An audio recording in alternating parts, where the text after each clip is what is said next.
Almost everyone has experienced insomnia at some point. But what do you do if you are unable to fall asleep and stay asleep for a significant amount of time, for days on end or even weeks? Doctors say being unable to sleep properly more than 3 times a week over a period of 3 months could be a sign of chronic insomnia. Well, that's a condition altogether different from the typical sleepless night. And one solution might actually be to sleep less. Far from the pills or supplements that might first come to mind, simple therapy is way higher on a clinician's list of tools to rectify sleeplessness.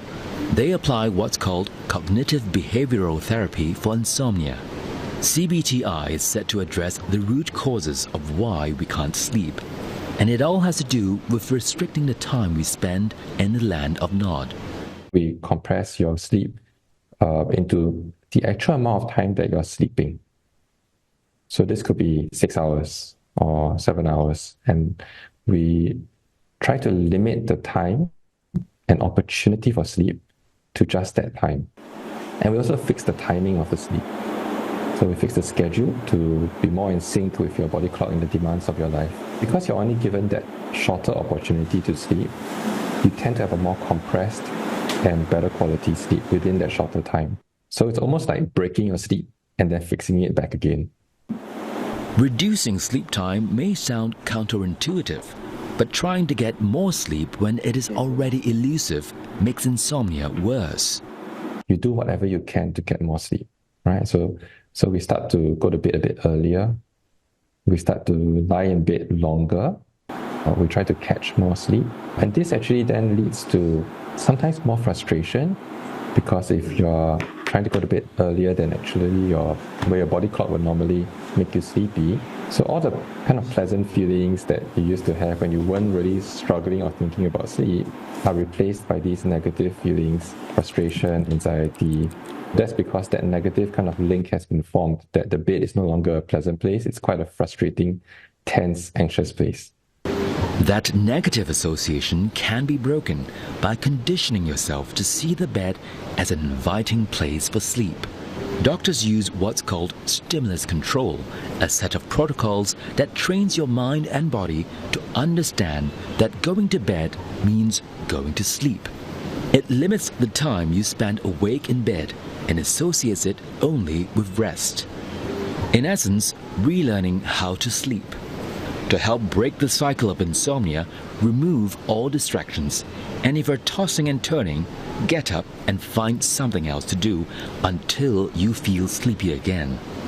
It's all about routine, or in medical speak, cognitive restructuring, to beat the infernal disorder we call insomnia.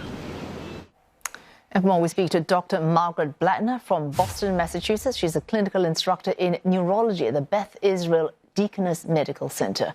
Dr. Blattner, well, call it cognitive restructuring or learning how to sleep. Can we actually learn how to have quality sleep?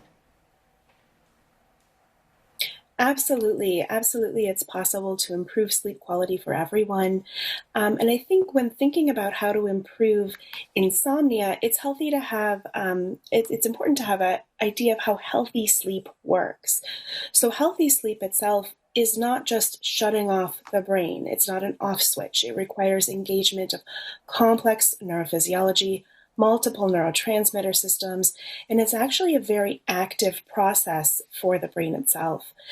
And so with people who have insomnia, have difficulty with sleep, the principles of cognitive behavioral therapy for insomnia help to retrain people to sleep.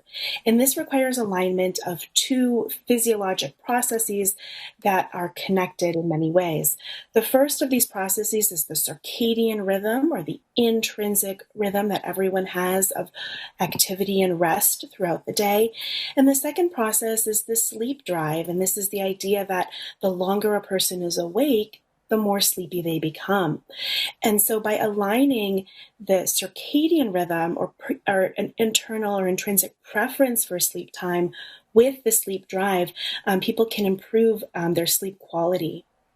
All right, so essentially sleep drive, the longer we stay awake, the greater the sleep drive. And when we wake up, that's the lowest our sleep drive is likely to be. So the idea is to make sure that coincides time-wise with our internal rhythm, that is the circadian rhythm. In principle, this can be done. So in principle, we can address every case of insomnia effectively. Yes, that's correct. And of course, this is easier said than done because people's schedules are very busy with family, with work. People are busy connecting on media. And so having a time of day or a routine of turning this off can help the body to adjust its intrinsic clock or to adjust its circadian rhythm for this routine schedule. This is especially relevant for people who have insomnia or suffer with insomnia because the time of day that people are the most sleepy doesn't necessarily align with the intrinsic clock. It can be very, very challenging to find to fall asleep. And so if people's work schedules, family schedules, travel schedules necessitate sleeping at times of day when people aren't necessarily ready to sleep, it can become a cycle of worsening difficulty falling asleep over time. So very quickly, so functionally, for example, our working lives, my intrinsic circadian rhythm may not tie in with the demands of my working hours. But they're also genetic. Some of us are genetically predisposed to sleep or have a different sleep cycles, different intrinsic rhythms. Is this something that can be overcome with retraining or, for example, with medication? Luckily, yes. So the circadian rhythm is timed with the central clock or the suprachiasmatic nucleus. And the suprachiasmatic nucleus is responsive to our environment and our habits every day. And so waking up at the same time every day, going to bed at the same time every night helps us to set and reset our clock. Similarly, with shifts of that schedule, the brain's clock can respond to that and kind of update the alarm system, so to speak.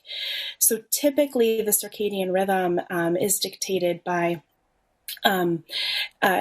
fluctuations in different hormones. So for example, in the evening, there's a peak of melatonin, and that alerts our brain and our body that it's time to rest, it's time to wind down. And then similarly, there's an alerting or arousal peak in the morning that allows us to wake up and be cognitively sharp during the day. With shifts in our schedule or demands in our schedule that are different than what our bodies prefer, the clock can be reset, but it's certainly challenging.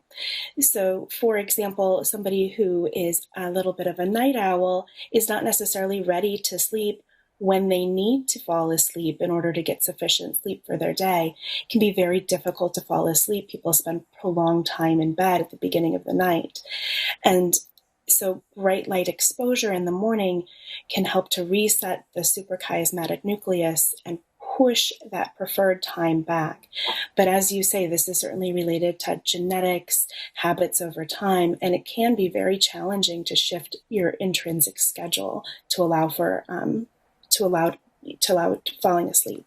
Pardon me, Dr. Blattner, because one is always very careful to recommend medication. This is something doctors are very reluctant to do for good reason.